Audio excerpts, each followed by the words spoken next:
મહેશભાઈ? અરે હા ભાઈ, જો ને લીંબુ પાણી બનાવવું. તો લાવ ભાઈ, મને પીવા દે. વાહ ભાઈ વાહ, તો મોજ આવે એવું છે હો. તો લાવ ભાઈ મને ચખાડ.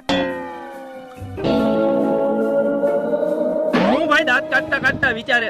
અરે કાંઈ નહીં ભાઈ, આ માણા જો ને હાવ કેવા થતા જાય, હાચા ખોટાની કાંઈ ખબર જ નથી પડતી. હા, શું થયું ભાઈ? અરે 4 ચોક વચારે લીંબુ પડ્યું હતું, ઈ લીંબુ ઉપાડીને મેં હાથમાં લીધું, એમાં ટાચણી ભરાવી લીધી, ટાચણી મેં નાખી દીધી અને ઈ લીંબુ મેં પાણીમાં નાખી દીધું ને લીંબુ પાણી બનાવ્યું અને ઈ લીંબુ પાણી તમે બે પી ગયા.